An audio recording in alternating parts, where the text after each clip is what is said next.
maybe like slight caveat as we go into this. I think when we engage in working to address difficult questions like this, we often hope to find a silver bullet, and oftentimes things are complex enough that maybe there's not a silver bullet. I think this is one of those instances that may be the case, but at the same time, we've also learned a lot of very meaningful things. And the reality is there may not be the obvious silver bullet, and I think that's actually okay. But where we've come today, I think we've learned a lot of great things, and many of which is still in progress, and there'll be much more to be able to share as time goes by. But before I turn it over to Rachel and Brittany, I also just want to share quickly that, of course, we wouldn't be here or wherever we are and able to share the results that we have today without a lot of people that have come behind us to make this work possible. And then also just a quick shout out to Rachel and Brittany. Many of you have gotten to know very well. They're a couple of rock stars. And of course, one of our taglines as our group is, our motto is advancing science and management, but it's also one data point at a time. And doing work with sheep in the country that they've been working in through these years, as many of you know, but it takes that notion of one data point at a time to the very extreme. And so the amount of effort, blood, sweat, tears that goes into most of what you're about to see, which is a culmination of data points, but oftentimes every one of those single points has a ton of effort that's gone into it. And much credit to Rachel and Brittany for making it happen over the years in which we've been doing this. So with that, and with all the confidence in the world of what they're about to share with you, I'm going to just turn it over to Rachel and Brittany. Cool. Well, yeah, thanks, Kevin, and thank you all for being here.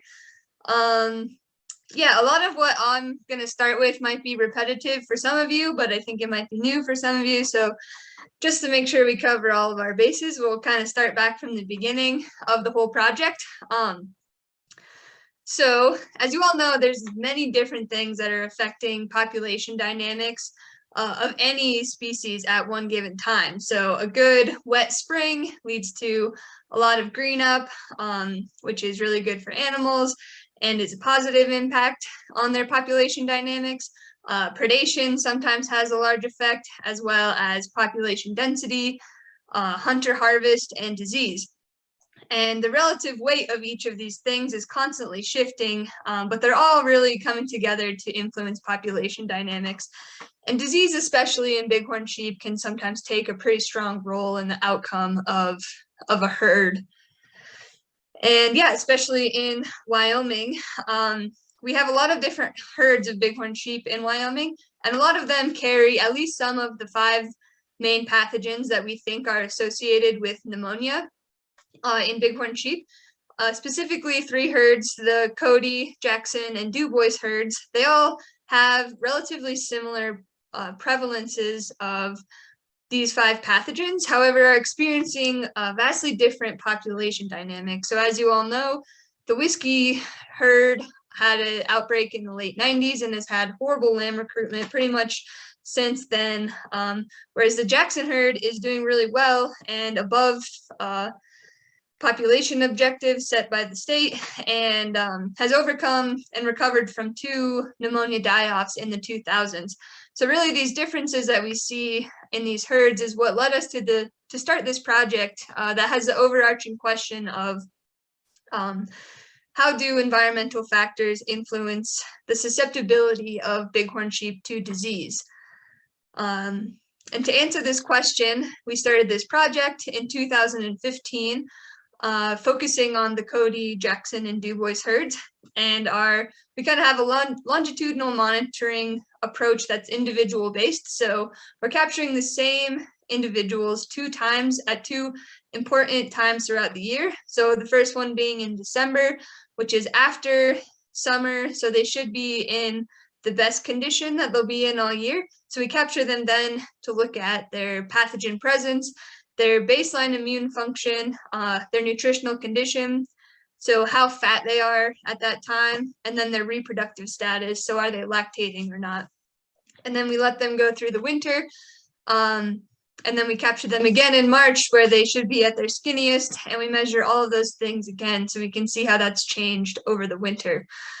And yes, through that, we've kind of confirmed things that we already knew, as well as learned some new things. So one thing that we kind of confirmed was the recruitment. In Jackson, there's usually pretty high recruitment, sometimes almost like around 75%, usually hovering around 50, which is pretty good, as we knew, because that herd is doing pretty well. And then in Du Bois, unfortunately, is usually low, if not non-existent, which is kind of backed up by some of the flight time that Greg Anderson and now Zach has been doing. There are good years, like 2015, and actually this past year was relatively good. So that's good that not every year is horrible, but yeah, it's usually pretty low. But as far as adult survival goes, especially, it's kind of lower in the winter, but it's usually pretty good. We don't really get a lot of adult mortalities. And in the summer, it's really good. We rarely ever see an adult die in the summer. When we do see adults die, it's usually predation and almost exclusively lions. Lions kind of key in on sheep around the West, and we see that here in all of the herds. We actually have had a couple pneumonia deaths in Cody, I think 2 so far, and those were all in the past year and a half or so. That's the only adults that we've seen die of pneumonia throughout this project anyways. So yeah, some of the cool things that we have learned throughout this project stem from the nutritional dynamics across these herds. So this is just a graph of how much fat these sheep have. And on the x-axis is like when we captured them, starting in March 2015, going all the way from last December 2021. And so these graphs go up and down because in March when we catch them, they're really skinny, and then these animals get fat, and then they get skinny, and then they get fat every summer and winter. But what we can notice is that almost every December, that blue line, which is Du Bois, falls out on the bottom. And that was kind of the first thing that indicated to us that there might be a nutritional limitation happening in the whiskey herd. However, even though that line is always at the bottom in December, it's kind of just a flatter line. So in March, it's really close to the other 3 herds. So even though it appears that these animals have nutritional limitation on their summer range, it kind of seems like they have a pretty robust winter range, which could be critical for this herd right now. And to emphasize that a little bit more, if you break that up and you look at whether or not you recruited a lamb or if you didn't. So if you recruited a lamb, you have a lot more energetic expenses. You have to make milk and feed that lamb and keep it alive, which is really energetically costly. So this graph is similar. We just have on the y-axis how much fat you gain over the summer. So obviously you want to gain as much fat as possible over summer. And in the whiskey herd, so this blue-green color is if you did not recruit a lamb, and the gold color is if you did recruit a lamb. And for the whiskey herd, if you recruited a lamb, you either lose fat or you don't gain any fat over the summer, which is a real problem for these sheep because they really rely on their fat reserves. And if you think about it, if you're losing fat, if you recruit a lamb, you really can't recruit a lamb multiple years in a row, or ultimately you'll have to sacrifice your own survival. So yeah, these differences that we were seeing in nutrition between these herds, can you go to the next slide? Oh, thanks. Yeah, that led us to take the next step of this project, which is where Rachel and I started in 2019. So then we began focusing on the summer ranges of the Jackson and the Du Bois sheep. We began monitoring cause-specific lamb mortalities, so collaring the lambs and putting their own GPS collar on them so we can see where, when, and how they're dying. If they are dying of pneumonia, are there any other things contributing and making them more susceptible to disease, as well as doing some habitat work on their summer ranges. So we spent a lot of time going to different transects and clipping plants, looking at species diversity and each species that we clicked, we will be measuring crude protein as well as trace minerals like selenium and phosphorus, and looking at digestibility. So we can really put together the forage quality on the Jackson and the Du Bois summer ranges. And unfortunately, we don't have a lot of those data right now. It's coming in and I'm starting to piece those together.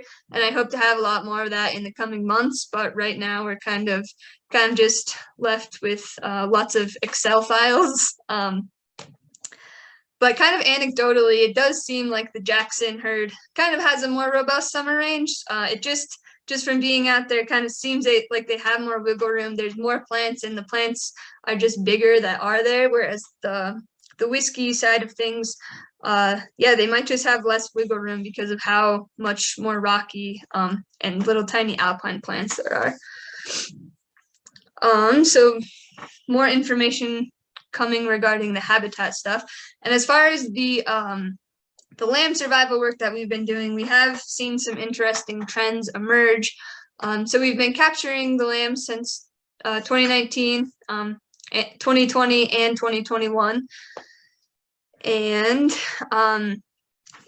what we've seen as far as the patterns that have emerged in lamb survival, in that first 2 weeks of life, those are really hard for really any species, especially ungulates. They are faced with high predation rates, risk to exposure. They're just small and weaker at that time. So we see a lot of early life mortality. And as you can see by that blue and green line, that's the green line is Jackson and the blue is Whiskey. That's pretty similar in both of the herds. But then where you really start to see the changes comes later on in the summer, where that green line flattens out, but the blue line keeps going down.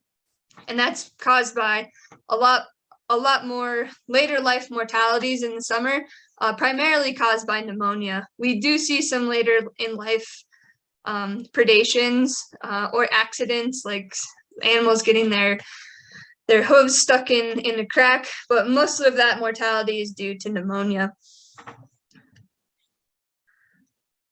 And so that was just looking at survival over the summer. It ended at the end of summer, but even if an animal makes it to their winter range, they still have a lot more challenges to face. I think a lot of times when people talk about lamb survival, we just talk about that kind of pulse of pneumonia deaths that we see, but even when they make it to winter range, they still have a lot of challenges to face. The whiskey lambs that we have seen make it to summer range are often spotted with super boogery noses and coughing, and then just random stuff happens too. This lamb on the left, that was a Jackson lamb that died in an avalanche. So these lambs really have a lot to face, and it's incredible when if and when they can make it throughout that whole first year.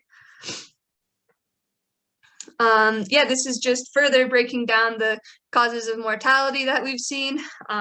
Those bars all the way to the left are the pneumonia deaths, which you can see are mostly blue, which is the whiskey herd. We have actually seen some pneumonia in Jackson, so that's kind of just furthers like the question of why we are seeing they do have pneumonia in some of the lambs. Some of the lambs actually die from it, but it's just overwhelmingly killing more lambs in Du Bois. And then we have, unfortunately, a lot of unknowns. A lot of times the callers kind of just go off the air, or we aren't alerted about the mortality, and by the time we get there, we can't determine what's happened. Most of the predations that you see on here are in early life, but we have had we had a coyote predation like on the Continental Divide pretty much in late July, so they still face risk of predation even later on. And then that bar all the way to the right are the lambs that are still alive, which this year has been the best year that we've seen so far, which is kind of cool.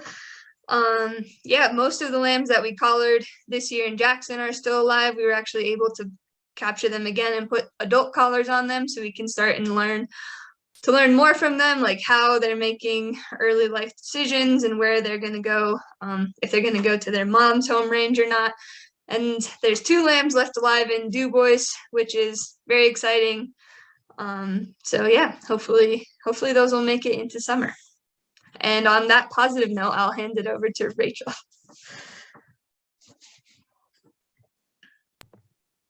Thanks, Brittany.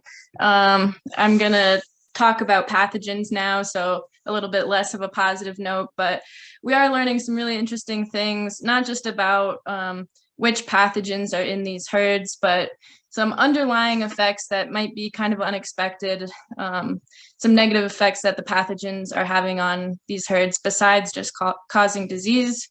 So you may have seen similar figures from us before, but this is just detection rates of some of the most important pathogens associated with pneumonia in these herds. We'll say it's relatively similar among the herds. You can see there's more amovi in Cody and Du Bois than there are in the other places, but it's not drastically different. So we're kind of digging further into the rates of amovi in the herds. And one of the hot topics in sheep pneumonia right now is chronic carriers. So that's really looking into sheep that are consistently testing positive for amovi. So again, amovi is that most important pathogen associated with pneumonia. We're kind of narrowing in and figuring out that that's the main problem pathogen. But I just want to note that all of our lambs that die of pneumonia don't always have amovi, which is an interesting point. But anyway, looking at amovi in these herds, we've been digging down and looking at individual sheep and how often they're testing positive for amovi over time. So the first row in this chart here is sheep 108. She lives in Red Creek, and we caught her for the first time in March 2019. And since then, we've caught her 2 more times, and she's tested positive for amovi each of those times. So 3 out of 3 times we've caught her, she has tested positive for amovi, which would classify her as a chronic carrier. So for some reason, she got amovi and is not able to clear it, where the second row is sheep number 1. She also lives in Red Creek, and we've caught her 9 times, and she's never tested positive for amovi. So even though these sheep both live in Red Creek, they probably are interacting with each other. One of these sheep consistently has amovi, and one of these sheep doesn't. So we kind of want to dig into what causes sheep 108 to consistently be testing positive for amovi, while one seems more resistant to it. So we've noticed some interesting patterns when looking at amovi detection rates in these sheep, and it's become pretty clear that Red Creek, which is right by the highway, for those of you who don't know, when you're driving into Du Bois, you drive by these sheep's winter range, but Red Creek really has a high concentration of chronic carriers. This is compared to all of the other subherds that we're monitoring. So like Torrey doesn't have any chronic carriers right now. In Jackson, we're not seeing any chronic carriers, but Red Creek just really has this high concentration of sheep that are consistently testing positive for amovi. And then on top of that, the sheep that we've identified as chronic carriers, they almost never recruit lambs. So they're almost always coming down onto winter range, and their lamb has died at some time throughout the summer. So this is kind of telling us that they're probably shedding amovi at a higher rate than most sheep. They're really contributing to that community spread of amovi, and they're not contributing lambs into the population. So it's like they're just contributing disease and not really helping the population grow at all. And something we found with the cause-specific mortality project of the lambs is that a ewe doesn't have to have amovi for her lamb to die of pneumonia. So essentially, any lamb is susceptible to dying of amovi if there is, or of pneumonia if there is amovi within that subgroup. So this just emphasizes that having these chronic carriers in the herd is probably contributing to the problem with lamb survival, just because they're shedding amovi more so than the other sheep in the herd. Oh yeah, and sorry for making you look at this picture for so long, but this is actually one of the chronic carriers. She's number 6, but she died in December, and we took her to the vet lab for an extensive necropsy. Outwardly, she wasn't symptomatic, so you couldn't tell that she was sick based on like her nose or anything like that, but this is what her lungs looked like. So obviously the pneumonia is affecting her from the inside, even though we can't tell from the outside. And then this is, you can see on the right, she had a sinus tumor. So it's like the fleshy looking stuff. The left side is more normal. We don't exactly know the connection between sinus tumors and chronic carriers, but we're hoping to dig more into like what exactly makes a chronic carrier and why are they unable to clear themselves of a MOVI. And something we've really been digging into lately is the number of these pathogens that the sheep are carrying. So that's what pathogen richness means on the y-axis there. It just means how many of these pathogen species are they carrying. And something interesting we found is that the chronic carriers also carry more of these other pathogen species. So the black dots here are the sheep who are not chronic carriers, and then each of the colored dots is an individual chronic carrier that we've identified. So you can see the colored dots are pretty consistently higher than the black dots, showing that the chronic carriers really are carrying more of those other pathogens and not just a MOVI. And to kind of emphasize this point further, the green dots are that sheep I just was showing you pictures of. We first caught her in March 2015, and she did not test positive for a MOVI for those first 3 captures. So she wasn't a chronic carrier for the first 3 times we caught her, and she had about normal levels of other pathogens.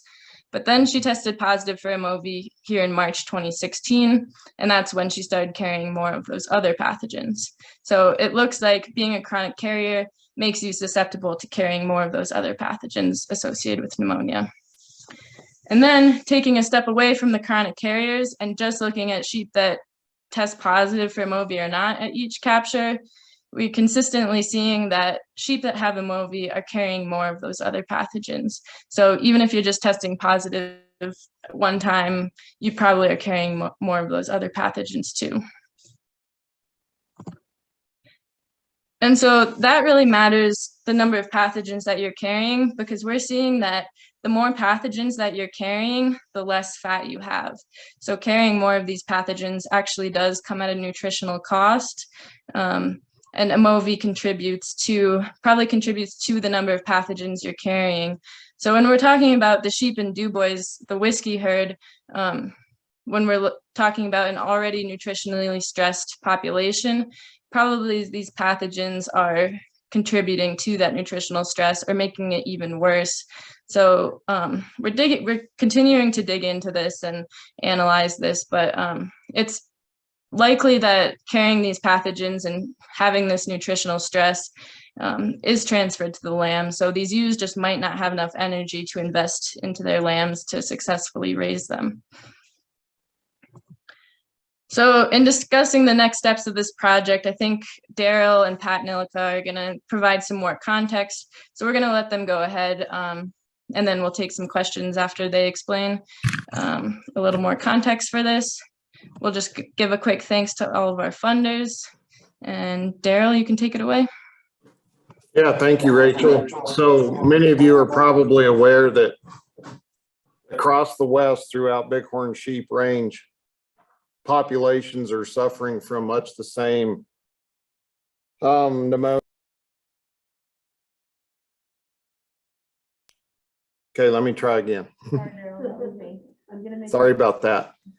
So, as many of you are probably aware, Bighorn sheep populations throughout the West are suffering from similar conditions with regard to pneumonia that the Whiskey Mountain herd is. And in many of those, or at least in some of those populations, wildlife managers have undertaken what we're calling a test and remove program.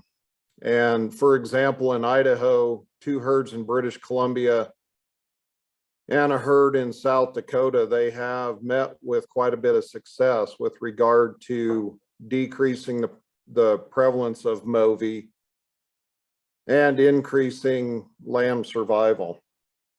Now, having said that, there are also some instances where managers have attempted to do this same thing, test and remove, and it hasn't been successful. But with some of those, it's at least based on smaller efforts, smaller sample size. In Idaho, as an example, Francis Cazier has implemented test and remove over the past several years in the Hells Canyon herd, a population of about 900 to 1,000 sheep, with a great deal of success. In fact, they've been able to not only increase lamb survival in many of the sub-herds in that population, but amazingly enough, have been able to clear some of them, not all of them, but some of them, been able to clear those that remain of MOVI. So they've been able to remove that pathogen. And so I can just tell you that Rachel and Brittany's work has been quite successful, not just with identifying what we thought we knew about pneumonia and lamb survival, but it has pointed to the opportunity perhaps to do some similar work in the whiskey herd.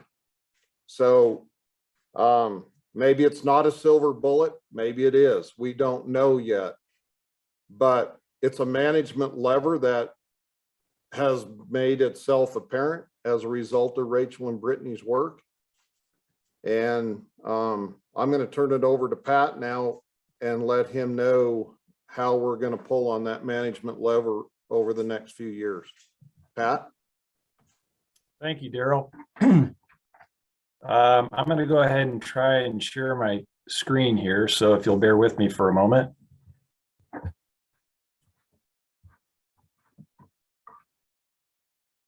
Okay, can you all see that?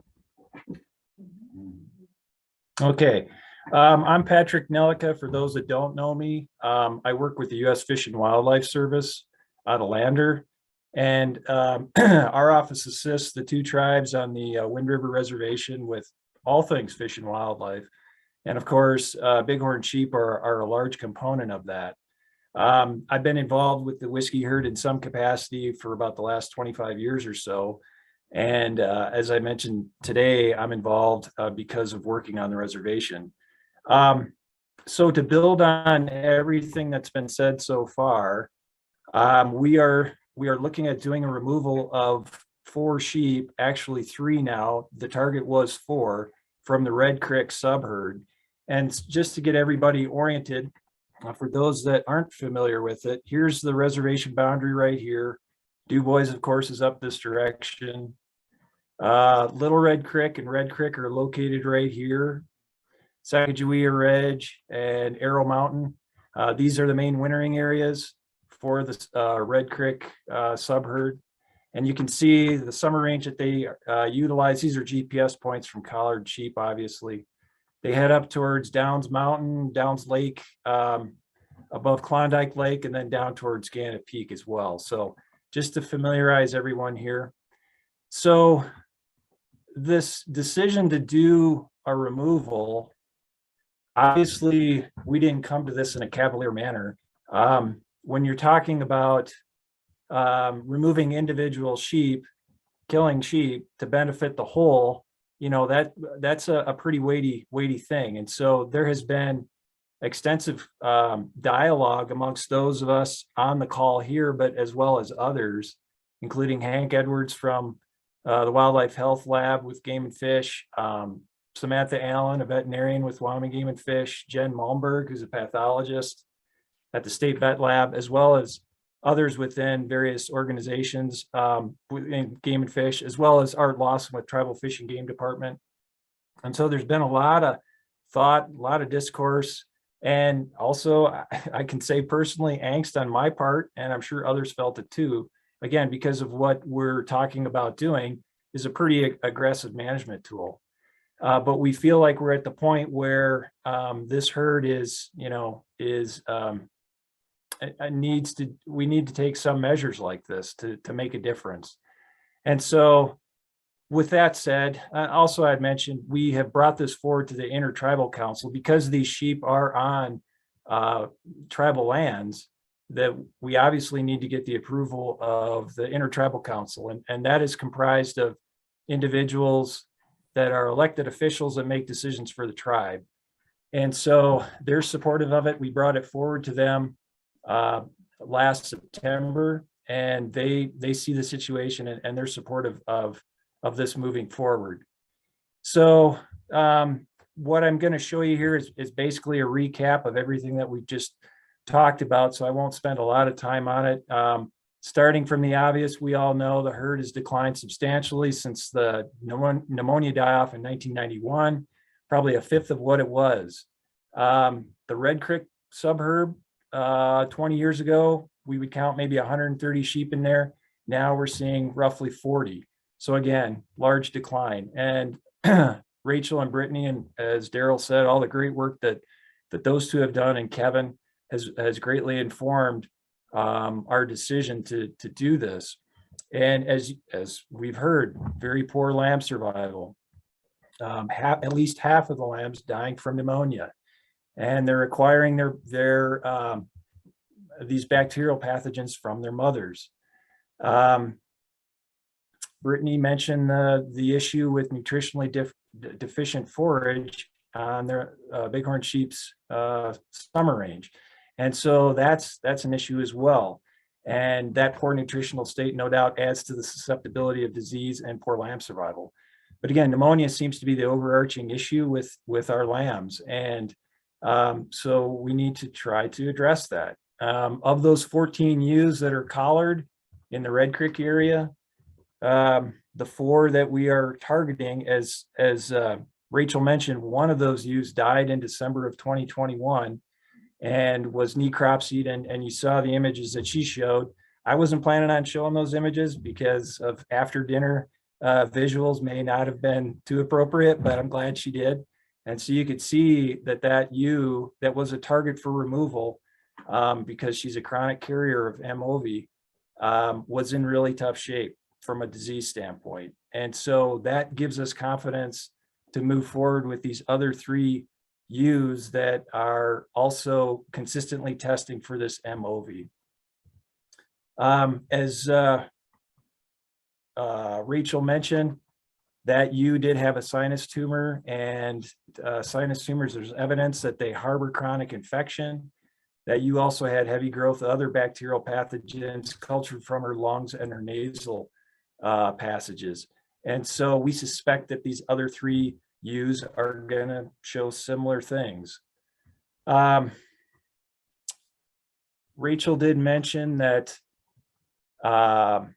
between 2017 and 2020, these particular ewes that we're interested in removing, only 1 out of 10 of their lambs made it past December.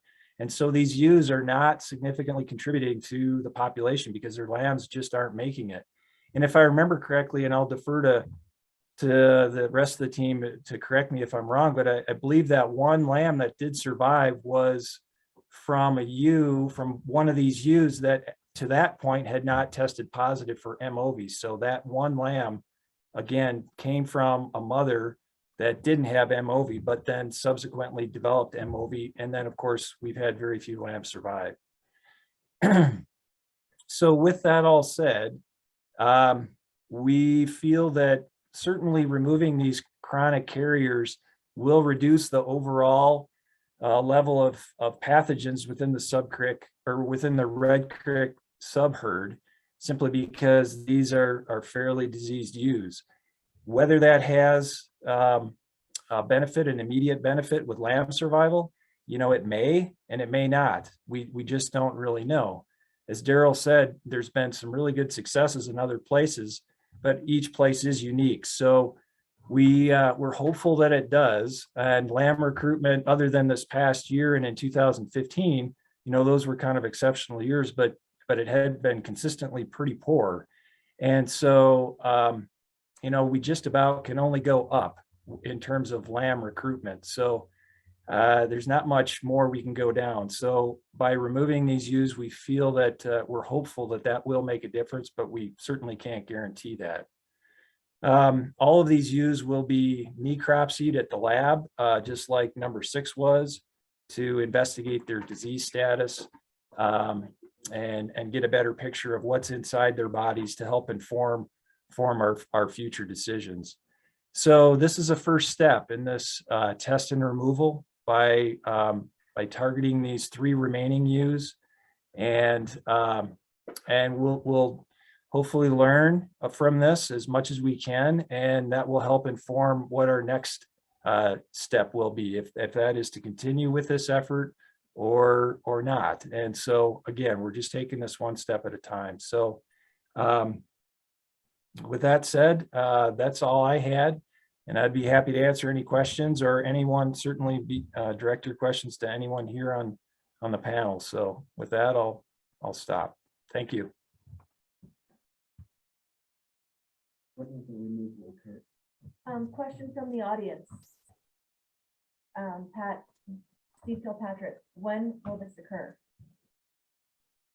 Okay, I'm sorry if I didn't mention that, but we're looking at March of this year. So next month, we're looking at removing those 3 ewes. Sarah, can I ask a question? Yes, Lois. Congratulations to the team on all the research that's been done since our town hall of a couple of years ago. Fabulous news. Can you hear her, Pat? Sort of. I'm having trouble hearing. Congratulations on all the work that's been done since the town hall, since this fabulous news. My question is, and I'm sorry for yelling in your ear.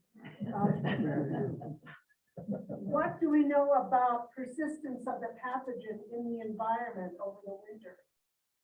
What do we know about the persistence of the pathogen in the environment over the winter?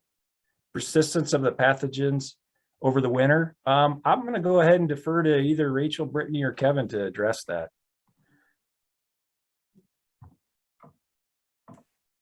Maybe just like the short answer to that is, like, in contrast to CWD, so chronic wasting disease, that we think a lot about in cervids, where there's major issues with environmental contamination and persistence.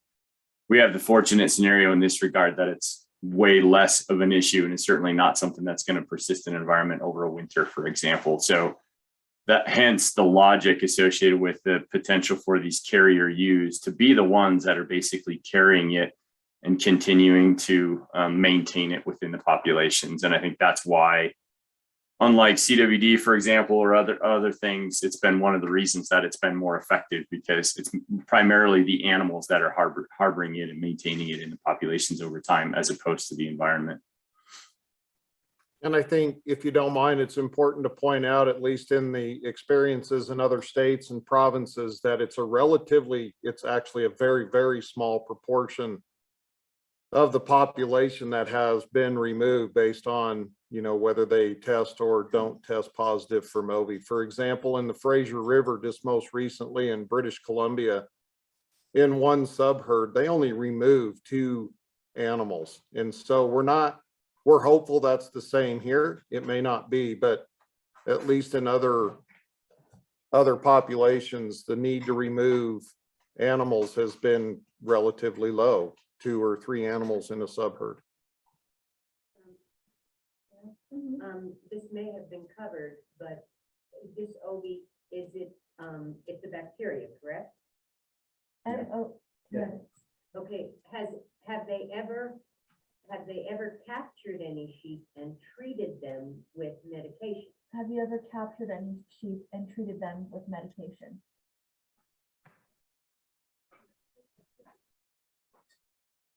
Did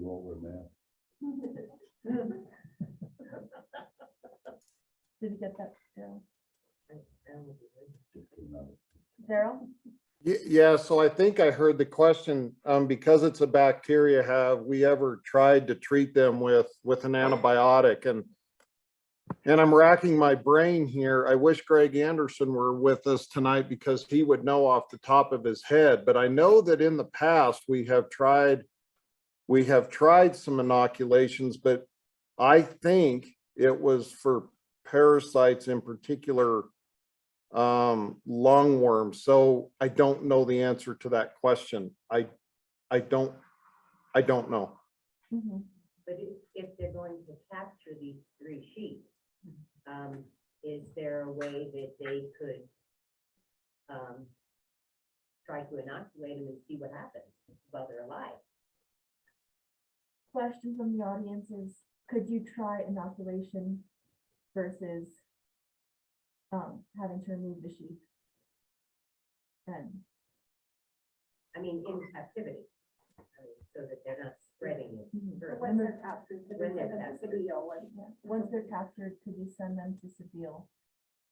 Yeah, so a couple of things in that regard, and again, help me if I'm hearing incorrectly, but I think it was asked, could we do that in lieu of removing them, or perhaps remove them and take them to Seville? So my anticipation is, and I don't know the answer to this question, but well, let me just say this, we're at a point where the population is getting low enough that we need to be starting to be concerned about its future, right? So I guess it's my attitude or opinion that we probably shouldn't mess around with this. In other words, maybe it's not a good idea to experiment with whether or not an inoculation or an antibiotic might clear it, and then take the chance that it works. So especially if it's a relatively few number of sheep that are chronic carriers, I think the best solution, and I don't say this with any measure of being cavalier, because I don't like killing anything unnecessarily. But I do think that we're at a point where this is the best thing to do at this point in this population's trajectory. And then I do want you to know that we have had the conversations within the Game and Fish Department about removing them and taking them to Seville, and they just frankly are not at a point where they want to accept new sheep at Seville, in particular adults, because they don't, one, have the capacity right now, and adult sheep are in particular very difficult to deal with. So again, we think this is the best approach, and we are hoping that over the next few years, we find it's a relative few number of sheep that test consistently for MOVI, and so then would be removed. I hope that helps. Also, maybe just to add to Daryl, I don't think we have great antibiotics yet that have demonstrated efficacy for clearing MOV in this regard, especially perhaps in chronic shedders, and in the absence at a minimum of repeated treatments, which adds another layer of complication in that regard, which I think is why some agencies have gone to, for example, removals, because treatment just hasn't been an effective option. Question from virtual audience first. What was the age of the whiskey super spreader that died? Rachel answered 10 years old. She became chronic when she was 5. Kathy also asks, does anyone here know in Hell's Canyon how many years are land surviving? Is that something somebody on the line has an answer to? I'm sorry, I didn't hear the question about Hell's Canyon. Was that lamb ratios in Hell's Canyon? Is that correct? She asks, not how many years are the lambs surviving? I think. I'm not sure. They've cleared pneumonia in the populations where they've been working to do test and removal. So I don't know if that answers your question or not, but in some of the places where they've done the test and removal, and the examples from Hell's Canyon with Francis's work, they've removed very few individuals and then have failed to detect MOV thereafter, and have seen the recovery in lamb survival following the removal of some of those chronic carriers, which has also been demonstrated in a couple of other places as well. And I don't think, for example, they're monitoring lamb survival post that first year. Most of it is based on lamb U ratios. And so, but the point, I think the significant point is they've failed to detect MOV thereafter within those herds. Yeah, and the other thing that I think is pretty interesting, and this is based on British Columbia's more recent experience with the Fraser River herd, which is also about a herd of 900 head, and in a situation very similar to Whiskey Basin, saw an all-age die-off in 90 and has been very stagnant with regard to population growth since. And they have been doing test and remove for the past 2 or 3 years, and they are projecting, if things continue as they have to date, that they're going to be back to 1990 populations. I think it was in 6 years. So, you know, and that's, you know, that's hoping, and based on, you know, the data that they've got with regard to lamb survival that they're measuring, if I remember right, it was upwards of around 60%. So, so we're hopeful. And that's a good point, Daryl. And I'll add on top of that, in the Fraser River herd, like they have similar structure to their subgroups of sheep. So like the Red Creek sheep here, we have this subgroup. So even though when they go up on summer range, they are interacting with the Tory sheep, but we obviously don't know the exact dynamics of the subgroups on their summer range. But in the Fraser River, they were treating one subgroup at a time because they can't just go in and test all 900 animals. And even though they're breaking it up into these subgroups that could be interacting, they're still seeing some good things happening, which is promising. What's the percentage of chronic carriers in the whiskey herd? Percentage of chronic carriers in the whiskey herd. How many are there? Or numbers? Rachel, you want to take that?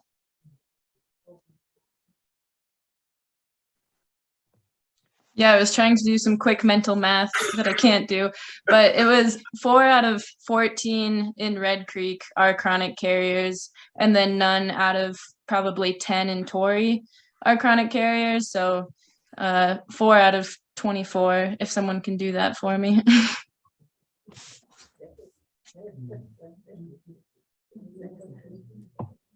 Thank you. Yeah, out of the college. Other questions from the audience? Robert?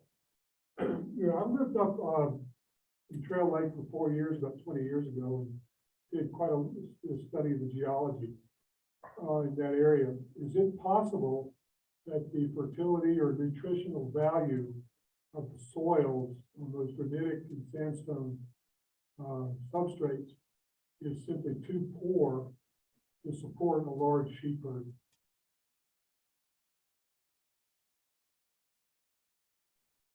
Did you guys get that? I can go ahead and address that question. I was in my previous job, I was working for the Wyoming Game and Fish Department in the late 90s and was involved with the Whiskey Mountain sheep herd. And some of you may know John Myzinski, myself, and others were involved in a similar sheep study, but just on a much reduced scale that Brittany and Rachel have been involved with. But at that time, we felt that, you know, there was something wrong with summer range, and we felt that that selenium was a possible culprit. There were some things that pointed in that direction. And so, and as the Robert mentioned, it's, you know, the summer range is all granitic soil, which is typically trace mineral deficient types of soils. And so that was something that we seriously considered, and we put out some selenium salt blocks in the high country, and it seemed to make a difference with lamb numbers for a couple of years, and then that tapered off after some time. And so, you know, when you're talking about trace mineral type of assessment, especially in a non-controlled environment like, you know, on Middle Mountain, it's pretty tough to tease that information out. But certainly there's something that's awry, is my feeling, and I think others on the summer range that we may not likely be able to address. I mean, how do you address that on the summer range? It's pretty tough. Some of these other herds, like, you know, the Jackson herd, as Rachel mentioned, and how it's doing well. And it also has similar, you know, pathogen richness as what whiskey has. That is, those soils are different. You know, that's volcanic origin primarily with some sedimentary rock, not a whole lot of granitic material there. And so that does, I think, play a factor in it, but exactly what, it's really hard to tell. So hopefully that answers your question, Robert. Well, yeah, I'm just thinking about how well sheep are doing in the Ozorcas for example, which is heavily volcanic. Yeah. You're saying that your trace minerals and your nutritional value is much higher, literally across the river from the Whiskey Mountain herd. Yeah, and I would defer to Daryl on the Absaroka herd, but certainly, those sheep have obviously done much better than the whiskey herd. So Go ahead. Before 91, the population was 2,500. The environment must have carried that herd fine for a while. What would have changed in the environment that supported 2,500 at one point and now it won't support sheep? Did you hear that question? Answer it then.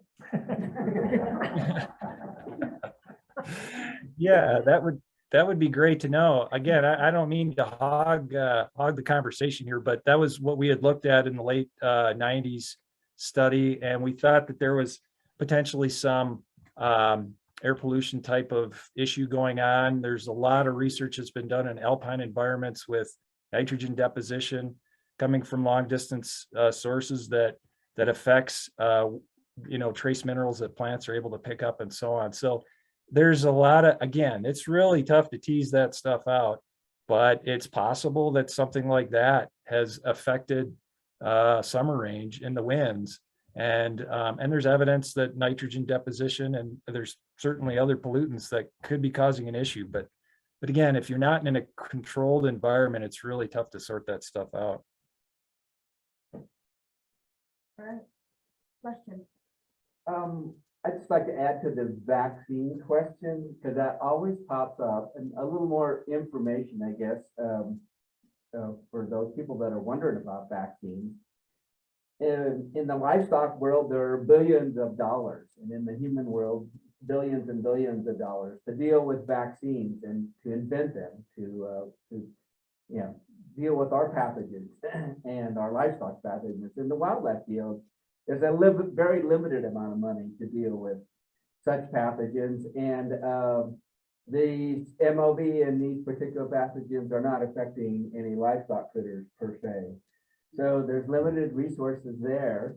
I do know that Dr. Helen Swancha out of British Columbia is working with small farm flock herds of sheep, domestic sheep, that do have MOV. And with repeated treatments, I don't remember the drug, she can pretty much clear them. But that's a farm flock of sheep, repeated treatments over and over again. And then if we put the shoe on the other foot and look at wild sheep populations, it's just not possible to do anything like that. And the sheep she was working with, the domestic ones, were probably not these chronic carriers that these folks are dealing with. So I don't know what other avenue the managers have other than to do what they're doing. I think the shortest course of antibiotics they've ever taken is 5 days.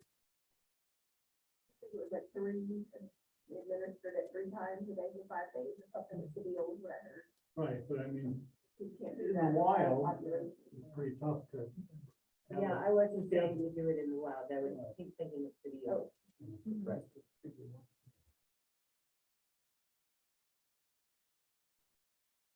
One more question, John Finley. What method of removal will they use?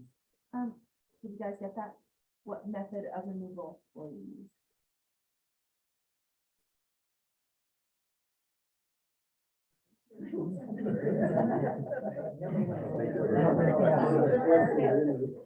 Daryl, did you want to address that, or you want me to?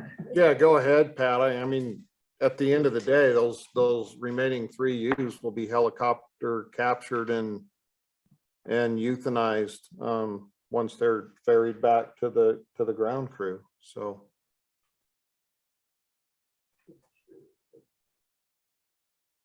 The expensive way. So part of our 2022 webinar series, we've asked Dr. Francis Kassir to join us. Karen, what date is that? April 9th, I believe. April 9th. So we invite you all back to the Sheep Center's virtual meeting on April 9th to, we can ask questions about the test and remove strategy to her specifically, and I'm sure she'll have some more answers for us. Any other questions from the virtual audience or those here in person?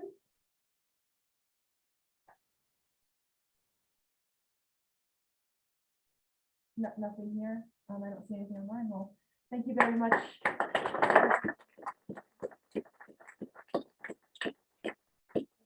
Honored and grateful to have you all with us. Oh, wait, is that, wait, sorry. That wasn't a real hand, that was just a cursor. All right. So with that, I'll introduce the second to last individual on our agenda, and that's new to the Sheep Center, Zach Gregory. A little bit of bio about Zach. Zach grew up in Utah. He attended Weber State University, graduated with a bachelor's in zoology. He began work with Game Fish in 2008 as an irrigator at Whiskey Basin.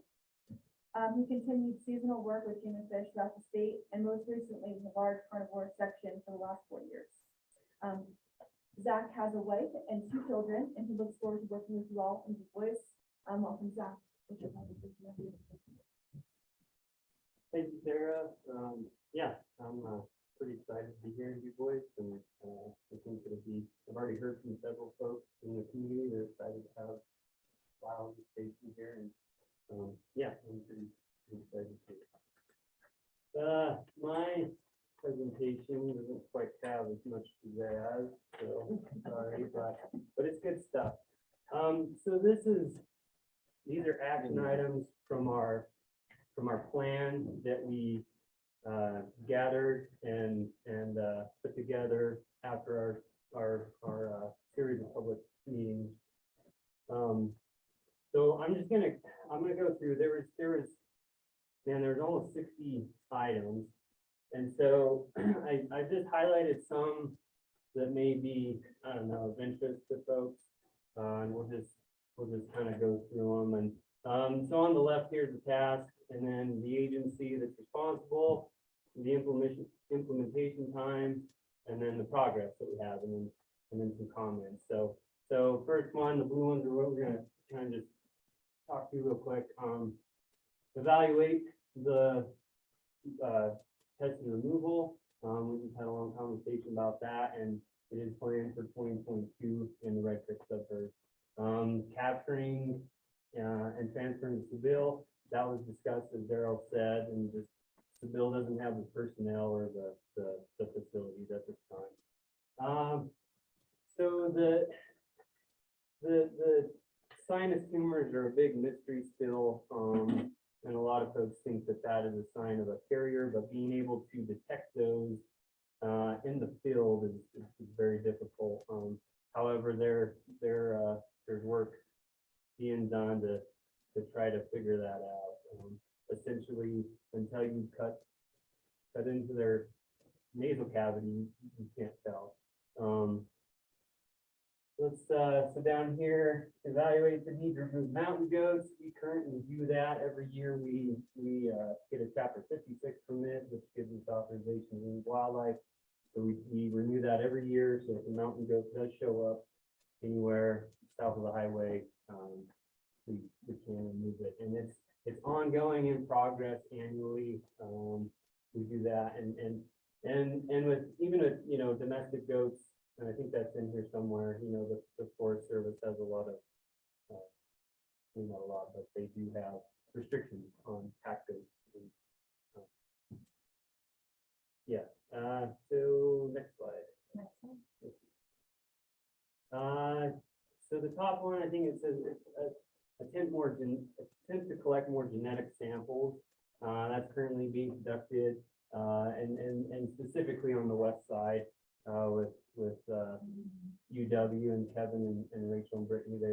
They are collecting genetic samples with every additional caller they come out there, with every capture, with every new view. Consolidate all bighorn sheep data, location data to identify habitat at risk. So just recently, Amy Anderson and she was able to get a seasonal this last year. They began that, and they have identified several areas, mostly out of the wilderness, that has potential for mitigating movement. So there's areas that we've identified that we can have that work on to improve movement. Fire enhancement, the big one on this is for your in prescribed burn. Joe Flowers with the Forest Service is going to be hopping in after me and just giving a quick update on the for your in prescribed burn. Under habitat nutrition, restore conservation camp meadow. We did this and still kind of in progress, I guess. They burned it last spring, last winter, and then they treated it to chemically to kill any regrowth of noxious weeds or and some of that Great Basin wildlife. And they did that twice, once in the spring, once in the fall. And then this spring, they're planning on drilling it back with seed and then starting to irrigate as quickly as possible. Collect vegetation data. Amy's been working on that last few years, and she has collected it in June 2021. They use Line Point Intersect Protocol, and yeah, they have a detailed one to continue it every 5 years. Annual weed assessment on the winter range. That was a pretty big undertaking. They did that on 40 Rim in 2020, kind of the pre-treatment before the fire, so we know where cheatgrass is located before the fire, and then after that we can treat it. And then additional post transects annually to track the efficacy of the treatments. We treat all weed patches on the WHMA. I mean, some of the the common ones, the knapweeds and thistles and white top, and then our habitat and access crew, they'll hire a seasonal every summer, and that's about all they do is roll around spraying weeds. So that's we do that, and it's pretty much annual. Okay, next slide, please. Possibility of additional remote weather stations. We had a little discussion and decided that with the availability of all the snowtail sites that are already active in this area, they're pretty good at monitoring precipitation, temp, and just the conditions, and it would be pretty difficult to get one put in any kind of wilderness area anyway. So, but the snowtail sites that are currently there are sufficient. Identify potential water development sites on Sheep Winter Range. The big one here is the Red Creek and Little Red Creek. There's, and I think a lot of you probably have seen this, but if you cross the bridge at the Red Rock, that Little Red Creek is just choked off with willows. And so some of the thought with those sheep crossing the highway is getting to water. There's not a lot of access to water there. And Game and Fish and the Fish and Wildlife and the reservation, the tribes have gone and walked and looked and identified spots for removal. And that is going to be hopefully occurring pretty soon, some willow removal.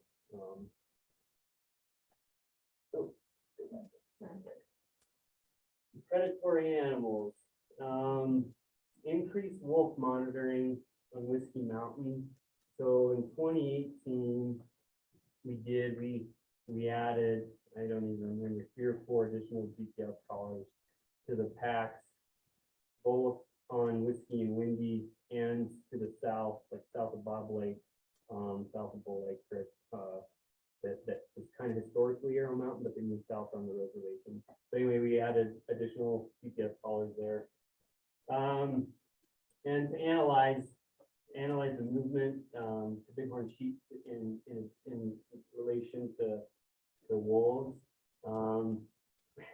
It's really hard to keep collars on wolves. They disperse, they get killed by other wolves. So it's kind of a juggling act, and especially the last few years, we had a lot of the wolves killed by other wolves or harvested or dispersed. And so it's hard to keep a sufficient amount of collars in a wolf pack to get a good amount of data. Evaluate predatory animal harvest on important bighorn sheep habitat. We do that, it's ongoing. Annually, we have a wolf report that comes out that we every wolf that gets harvested in the trophy game area has to be registered or checked in. So we have a really good idea of what wolves are being harvested. You know, with this lamb survival study that these guys are doing, it's showing a lot of, you know, data on predatory preying on sheep, and with having all the college G's out there, you can get good survival data off of that. So that's kind of in progress still. So yeah, Kevin and Rachel and Brittany are still working on the land survival study. So they're currently evaluating the cause-specific mortality. We saw Brittany and Rachel stuff. They had a good update. But and it'll continue with the west side as well. Explore management actions available for trophy game animals and predators in the Whiskey Mountain bighorn sheepherds. So in 2019, I think, and it might have been a few years before that, I'm not sure, Brian would know, but they extended wolf season. They split off the wolf hunt area to pretty much target Whiskey Mountain, Narrow Mountain, everything south of the highway. And we also have a management plan that it can account for impacts to ungulate herds.